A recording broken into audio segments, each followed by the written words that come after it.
Assalamualaikum warahmatullahi wabarakatuh. Selamat datang teman-teman di channel Calon Guru Official. Pada kesempatan kali ini kita akan membahas cara mengatasi item yang tidak valid saat melakukan analisis data penelitian.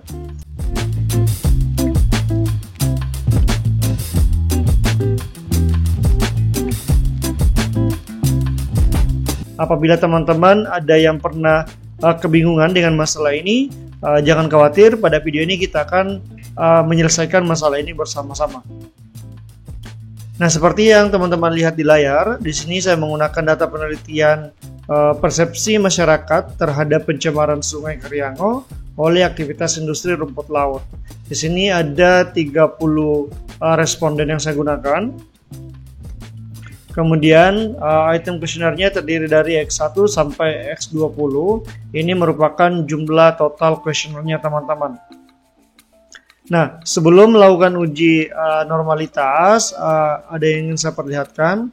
Jadi ini adalah contoh uji validitas yang sudah saya lakukan dengan hasil seperti ini teman-teman. Ya, sebelum melihat kesimpulannya, saya juga ingin menyampaikan dasar pengambilan keputusan untuk uji validitas. Dikatakan valid jika nilai signifikansi v-value atau sig-to-tailed-nya itu lebih kecil atau sama dengan 0,05. Itu itemnya valid. Apabila nilai sig-to-tailed-nya atau v-value-nya lebih besar daripada 0,05, maka artinya item itu tidak valid teman-teman. Seperti yang kalian lihat di layar monitor, ini adalah contoh output dari uji validitas dengan menggunakan 20 item questionnaire. Ini ya, 20 item questionnaire. Nah, hasilnya teman-teman kita bisa melihat langsung di sig-to-tailed-nya di bagian paling bawah. Oke, yang ini. Nah, berdasarkan dasar pengambilan keputusan, item dikatakan valid apabila lebih kecil daripada 0,05. Nah, di sini untuk item 1 ini valid karena lebih kecil daripada 0,05. Item 2 ini tidak valid, kemudian valid, kemudian ini tidak valid. Ini item 9 tidak valid, kemudian ini juga 10 tidak valid, ini 11, 12 valid, 13 valid, 14 tidak valid, 17, 18, 19, 20 tidak valid. Nah, artinya teman-teman, banyak item yang tidak valid di kuesioner yang saya gunakan kali ini. Bila sudah melakukan penyebaran kuesioner 2-3 kali tetapi hasilnya masih tidak valid, ya kalian bisa menggunakan cara yang akan saya bagikan ini teman-teman. Ya, jangan lupa SPSS-nya juga disiapkan teman-teman seperti ini. Nah, sekarang silakan di copy nilai itemnya dengan nilai total, kita copy kemudian disalin ke SPSS. Nah, setelah seperti ini, kita ingin mengubah nama variabel ini teman-teman menggunakan X1 sampai X20. Nah, sekarang silakan klik variabel view. Untuk item ini kita akan buat di Excel terlebih dahulu supaya lebih mudah. Silakan buat di sini X1, kemudian X2 sampai 20, 29. Oke, kemudian kita copy, kita pindahkan di sini teman-teman.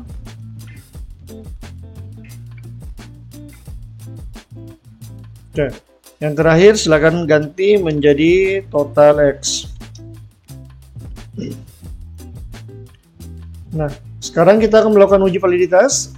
Masuk ke tab Analyze, kemudian Correlate, kemudian Bivariate, kemudian ini di blok semua, Ctrl A, pindahkan ke kolom Variables, kemudian centang persen, kemudian klik OK.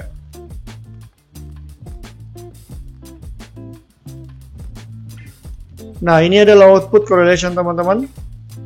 Nah, kita lihat ke bawah. Nah, ini adalah hasil yang sama ya yang saya tunjukkan di Excel tadi. Nah, ini adalah hasilnya. Nah, cara untuk membuat item-item ini menjadi valid, silakan kembali ke data awalnya teman-teman. Di sini terlebih dahulu silakan buat R hitung, kemudian di bawah R table. Jadi teman-teman, di sini kita akan membuat perbandingan Airtable dan Airhitung. Karena selain menggunakan nilai seek to tell ini teman-teman untuk melihat apakah data kita valid atau tidak, ada juga cara lain yang bisa kita lihat, yaitu membandingkan nilai Airtable dengan Airhitung. Jadi syaratnya adalah Airhitung harus lebih besar daripada Airtable. Nah, untuk mencari Airtable, kita lihat jumlah responden kita. Di sini saya menggunakan 30 responden. Nah, jadi ini teman-teman distribusi nilai Airtable dengan signifikansi 5% dan 1%. Di video ini saya menggunakan the level of significance-nya itu 5%. Nah, untuk N30 kita lihat di sini N30 Airtable-nya untuk 5% itu di 0,361 teman-teman. Nah, nilai ini silakan di copy. Kemudian kita pindahkan ke sini untuk Airtable. Kita kopikan sampai ke X20 teman-teman.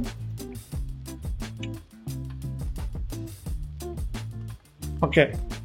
Nah, sekarang kita membutuhkan nilai Airhitungnya. Bagaimana cara mengetahui Airhitung? Caranya adalah silakan klik sama dengan, kemudian ketik Corel, kemudian diklik 2 kali. Nah, setelah itu silakan klik Apex di bagian atas, Apex-nya diklik, akan muncul box seperti ini teman-teman. Nah, untuk array 1, kita blok nilai X1 dari angka 1 sampai 30. Kemudian di array 2, kita blok nilai total. Ini ya teman-teman, dari 1 sampai 30. Nah, setelah seperti ini teman-teman, silakan cari F4 di keyboardnya, kemudian diklik. F4 di keyboardnya dipencet. Oke, nah akan muncul tombol $, seperti ini teman-teman. Nah, jika seperti ini, silakan klik OK. Nah, hasilnya adalah sudah muncul 0,50336. Nah, ini tinggal kita tarik saja teman-teman. Tunggu tanda plus muncul, baru geser ke kanan. Nah, ini adalah Airhitung untuk semua item kuesioner kita. Nah, untuk item pertama dia valid karena lebih besar daripada Airtable. X2 lebih kecil Airhitungnya, jadi ini tidak valid. Nah, jika sudah seperti ini teman-teman, kita sudah bisa melakukan rekayasa jawaban. Jadi ini kita akan memperbaiki pola jawaban responden kita. Kita lihat ya, untuk item X1 ini sudah valid, maka kita boleh mengcopy atau menyalin 10 jawabannya teman-teman. 10 jawaban pertama kita pilih sampai 20. Ini kita Ctrl C, kemudian kita pindahkan ke item yang tidak valid. Nah, di sini ada X2 yang tidak valid, silakan disalin. Nah, ini belum melewati 0,3 ya teman-teman. Kalau begitu, kita copy lagi 5 angka terakhir dari X1. Kemudian kita pindahkan di X2. Nah, ini sudah melewati dari 0,36. Nah, cara ini akan kita lakukan ke item yang tidak valid juga teman-teman. Nah, di sini ada item 9 yang tidak valid. Silakan kita copy misalnya item X8. Mulai dari responden 1 sampai responden 10, kita copy jawabannya. Kemudian kita pindahkan ke X9. Oke, ini masih belum ya teman-teman. Kalau begitu kita copy lagi item responden 15 sampai 20. Kita copy jawabannya, kemudian kita pindahkan ke X9. Nah, ini sudah berubah ya teman-teman. Ini sudah valid. Nah, kemudian kita bergeser lagi. Nah, di sini ada item 14 yang masih belum valid. Nah, caranya kita lakukan hal yang sama. Misalnya di sini X11, kita copy itemnya dari item 10 hingga item 20. Oke, silakan di copy, kemudian dipastikan di item 14. Oke, ini sudah berubah ya teman-teman, ini sudah valid. Nah, sekarang yang belum valid adalah item 17, 18, dan 19 sampai 20. Nah, lakukan yang sama, tinggal paste saja teman-teman. Kita paste saja. Nah, ini sudah berubah, kemudian yang ini sudah berubah, ini juga sudah berubah, dan ini sudah berubah juga, belum ya, ini belum mencapai. Silakan di paste. Oke, nah ini belum valid ya teman-teman, masih lebih kecil Airhitung daripada Airtable-nya. Kalau begitu, kita copy 5 angka terakhir di item 19 ini, kemudian kita pindahkan ke item 20.